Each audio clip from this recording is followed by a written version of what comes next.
పరకామణి నిందితుడు రవికుమార్కు ప్రాణహాని ఉందన్నారు జనసేన నేత కిరణ్ రాయల్. వెంటనే పోలీసు కస్టడీకి తీసుకోవాలన్నారు. సతీష్ కుమార్ ఘటనపై విచారణ జరిపించాలన్నారు కిరణ్ రాయల్. రోజుల్లో నిందితులందరం కూడా సీల్డ్ కవర్లో కోర్టుకు సమర్పించాలని చెప్పి కోర్టు ఆదేశాలతో విచారణ జరుగుతున్న సమయంలో ఎవరైతే ప్రధానంగా దానికి కంప్లైంట్ ఇచ్చాడో ఏవిఎస్ఓ సతీష్ కుమార్ అనే సబ్ ఇన్స్పెక్టరు ఈరోజు ఉదయం ఈయన సబ్ ఇన్స్పెక్టర్ ఏవిఎస్ ఆయన ఇది అనుమానాస్పద మృతి కాబట్టి పోలీసులు డీజీపీ గారు ఇమ్మీడియట్గా దీని మీద విచారణ పిలిపించి ఇది ఆత్మహత్య తెలుసుకోవాల్సిన అవసరం ఉంది. ఆత్మహత్య అయితే ఎవరు దీన్ని అని ఆయన మీద ప్రెషర్ పెట్టారో, ఆయన ఆత్మహత్య చేసుకోవాల్సిన అవసరం ఎవరి మీద ఉందో, ఎవరైతే ప్రేరేపణ చేశారో వాళ్ళ మీద చర్యలు తీసుకోవాలి. వాళ్ళ కుటుంబ సభ్యులు విచారిస్తే అన్ని విషయాలు బయటపడతాయి. గత కొద్ది రోజులుగా తను ఏదో చాలామంది బెదిరిస్తున్నారు, భయపెడుతున్నారు అని చెప్పి కూడా సమాచారం ఉన్నట్టు కూడా మాకుంది.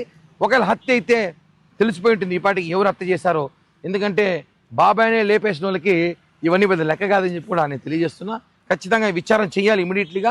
డీజీపీ గారికి ఇంకో విషయం చెప్తున్నా, ఎవరైతే పరకామణి నిందితుడు ఉన్నాడో రవికుమార్ ఇమీడియట్గా పోలీస్ కస్టడీ తీసుకోండి. 2వ తారీఖు సీల్డ్ కవర్ రిపోర్ట్ వచ్చే వరకు రవికుమార్ని పోలీస్ కస్టడీలో ఉంచితేనే ఇంకా విషయాలన్నీ కూడా బయటపడతాయి. లేకపోతే ఎందుకంటే ఈ విషయంలో ఇద్దరే ముఖ్యమైన ఉన్నారు. ఒకటి కంప్లైంట్ ఇచ్చిన సతీష్ కుమార్, 2 రవికుమార్. సతీష్ కుమార్ రాజీ అయినాడని చెప్పి గతంలో చెప్పారు. సతీష్ కుమార్ ఏ విధంగా రాజీ అయినాడు సతీష్ కుమార్ చెప్పాలి. సతీష్ కుమార్ రెండోసారి విచారణ రావాల్సిన అవసరం ఉంది. ఇప్పుడు ఆయన లేడు. ఇంకా రవికుమార్